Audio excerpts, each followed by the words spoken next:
I will be reading Chapter 6, The Case of the Baffling Ballerina. In the car, Mrs. Kirkpatrick wanted to hear about how Simon and Kelsey bumped heads, but Kelsey just wanted to talk about me. "I can't believe it," she said. "I've wanted to bring Humphrey home since the first day of school."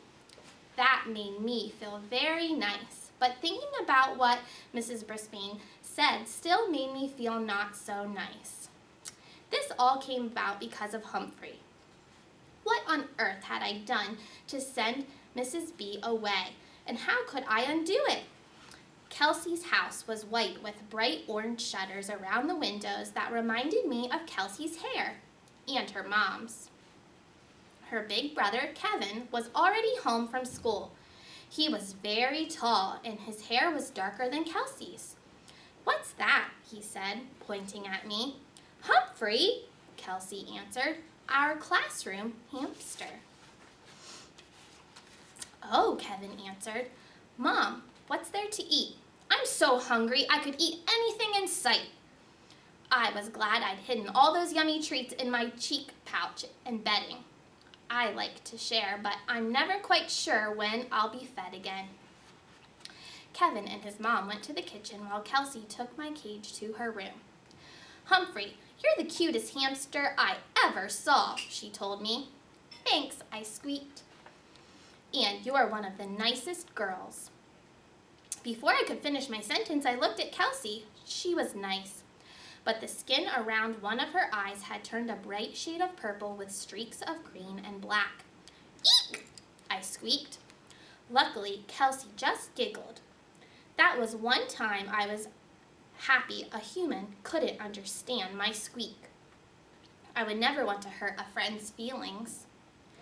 Kelsey made sure that everything in my cage was in order. Then her mom came in to check on us. "Oh, Kelsey, look at your eye," her mom said. "I'm afraid it will look a lot worse before it goes away." Kelsey raced to the mirror and looked at herself. Oddly enough, she smiled.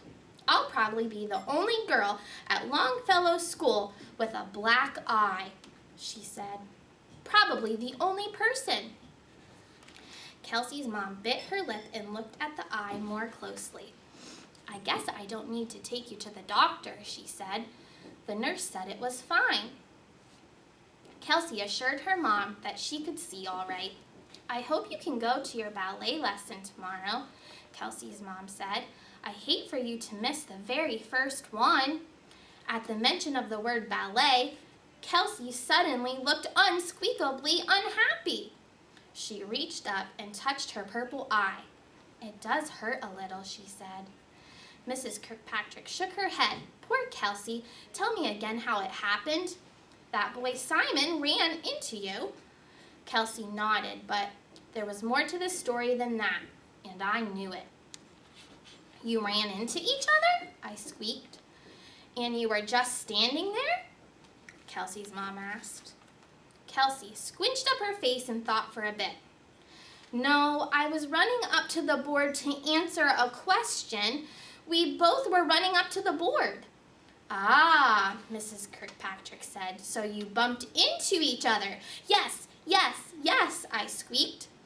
"I think I'll call Simon's mother to see how he is," Kelsey's mom said. "He's fine, Mom," Kelsey said, rolling her eyes. "It's no big deal." But Kelsey's mom had already left the room. A little while later, Kevin wandered into Kelsey's room. He was eating a large and very yummy-looking sandwich. "What's up with your eye?" he asked. "A boy ran into me," Kelsey said. Kevin stared at her eye. "Wow, that's going to be an amazing shiner. Clumsy, I mean, Kelsey." "How rude," I squeaked loudly. "Clumsy." Kelsey wasn't always careful, but I didn't think she was clumsy. And what on earth was a shiner? Another mystery word. "Bird brain," Kelsey muttered. Kevin just chuckled and wandered out again. I was glad he was gone. Once we were alone, Kelsey flopped down on the bed. "That's what I am, Humphrey." Clumsy Kelsey, like Kevin said. I climbed up the side of my cage and looked right at Kelsey. "That's the silliest thing I ever heard," I told her. I am, Kelsey said. I'm always running into things and getting bumped and bruised. Because you aren't careful, I explained. That's what Mrs. B says. You need to take your time. Mom thinks ballet will make me graceful, she said, but I think it will just make me more clumsy. I knew ballet was some kind of dancing. In her note, Mrs. B said she was going to be dancing soon. Maybe she was learning ballet. Did she think it would make her more graceful too? What's so great about twirling around on your toes? She asked. I thought about it. Twirling was kind of like spinning on my wheel, which is something I like to do. And I use my toes for all kinds of things, from climbing on my cage to grooming myself. Sounds positively great, I said. Kelsey got up off the bed, looked in the mirror, and smiled.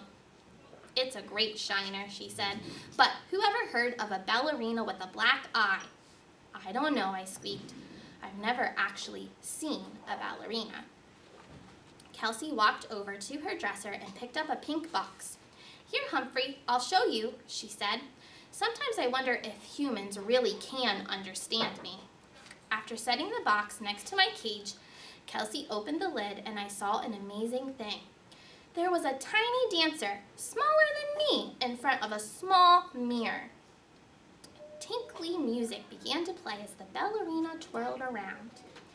The ballerina was all in pink with a short pink skirt, and she danced right up on her tippy toes.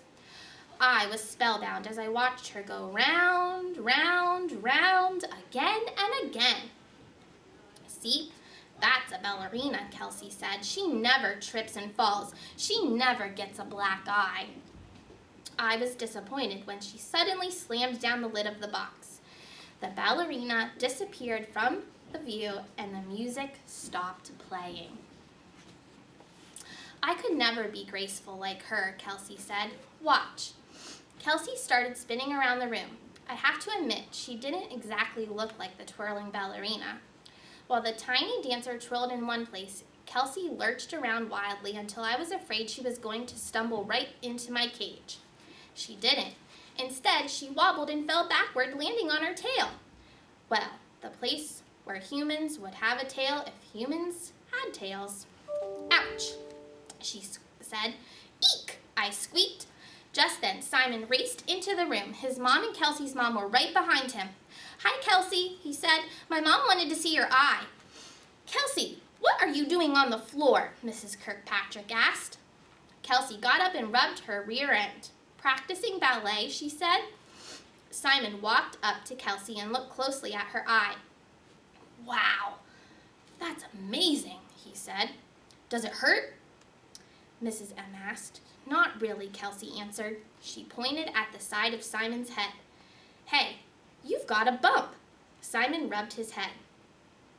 Gee, I'd rather have a shiner. So, a shiner must be a bruised eye. He turned and saw me. Hi, Humphrey. Look at my bump. Eek! I squeaked again, but Simon didn't seem to mind. We thought if we all went out for ice cream, you two might forget your injuries for a while, Mrs. Kirkpatrick said. Kelsey and Simon seemed happy and didn't even remember to say goodbye to me when they all left the room. When I was alone, I thought about the twirling ballerina. I can spin on my hamster wheel or in my hamster ball, but twirling looked like fun. I stood up and tried to twirl, but I tumbled head over toes instead. Somersaults are fun unless you aren't planning on one. I got up and tried again. This time I managed to twirl around once, but something was missing. The music. I knew that it would take my friends a while to get ice cream, so I jiggled my lock that doesn't lock and pushed on it. Once I was out of my cage, I hurried over to the pink box. I could barely reach the lid, and the first time I pushed the lid, it popped up and crashed right back down. But even standing up on my tippy toes, I wasn't tall enough to open it. However, I don't give up easily, so I scurried over to the side of the box near the hinge. And finally, I pushed with all my might, and the lid swung open. Whew! That lid was heavy. The music began to play, and I raced to the front of the box to watch the pretty little ballerina go round and round. Kelsey was right. The ballerina was a graceful dancer. I watched her whirl and twirl until I felt a little dizzy. Then I raised myself up and tried twirling again. I stood up on my toes and spun myself around in a circle. Then I made another circle and another. I was twirling and not falling over. I wished Kelsey could see me. If a furry little hamster could learn to twirl around gracefully, I knew she could too. Although I was unhappy about Mrs. B leaving room 26, I hoped she would enjoy dancing as much as I was. My twirling was interrupted by a loud bang and footsteps. Kelsey and Simon were back. I raced back to my cage and pulled the door behind me. The ballerina was still dancing and the music was playing. "Humphrey, we brought you a strawberry," Kelsey shouted as she raced into the room. Simon was right behind her. "Where's the music coming from?" he asked. "My music box," Kelsey said. "That's funny. It was closed when I left." Simon laughed. "Maybe Humphrey opened it." That made Kelsey laugh. Sure, it was Humphrey. With the music still going, it was my chance to show Kelsey that anybody could learn to twirl, even a hamster. I got up on my toes and spun around again and again. "Look, Humphrey's dancing." Simon pointed at me. Kelsey leaned down to watch. "He makes it look easy," she said. They giggled, of course. The music was getting slower and slower. So was I. "Can you make it go again?" Simon asked. Kelsey closed the lid and opened it again. The music was back to speed and the ballerina was spinning. "Let's do a Humphrey dance," Simon said. He started twirling around the room and laughing. Kelsey chuckled and started twirling again too. "The trick is to pick one place to look," Simon said. "Each time you spin around, look at that spot." He was a pretty good twirler. "Hey, it works," Kelsey admitted. She wasn't staggering. She wasn't stumbling. She was just spinning. The music slowed down again and we all stopped dancing. "That reminds me, I have to start ballet lessons tomorrow," Kelsey said. "I don't know how I'll ever dance on my toes." My sister takes ballet." "You don't start out on your toes, you start out with simple stuff," he said. "Slow down." Simon's sister was Stop Giggling Gail. She'd been in Mrs. B's class last year. I knew she was a great laugher, but I didn't know she took ballet lessons too. "Really?" Kelsey said. "Really," Simon said. "Let's watch Humphrey dance again," he said. So I danced some more until finally it was time for Simon to go home. Before she went to bed that night, Kelsey watched the music box ballerina again for a while. "It would be nice to have a pretty pink tutu like that," she said. "Maybe I'll like ballet after all." Tutu? I was pie-whacked until I realized she was talking about the dress. Well, I liked ballet, but there was no way I was going to wear a pink tutu, ever. I guess Kelsey read my mind, because she said, "Of course, boy ballet dancers don't dress like that. They wear tights. They don't dance up on their toes, but they lift the girl dancers way up in the air." Whew! I was relieved to learn that. Kelsey slept well that night, and even though I'm usually awake for some of the night, I slept unsqueakably well, too. I guess it was all that twirling.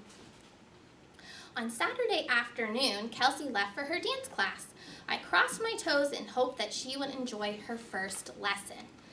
While she was gone, I couldn't resist leaving my cage to watch the tiny ballerina dance again. I made sure I was back in my cage long before Kelsey got back. "Humphrey, Humphrey," she shouted as she raced into the room. "Wait until I show you." She stood in front of my cage and noticed that the music box was open.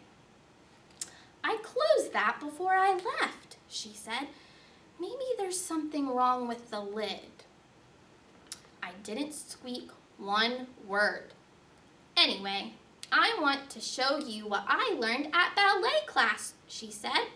"Good, good, good," I replied.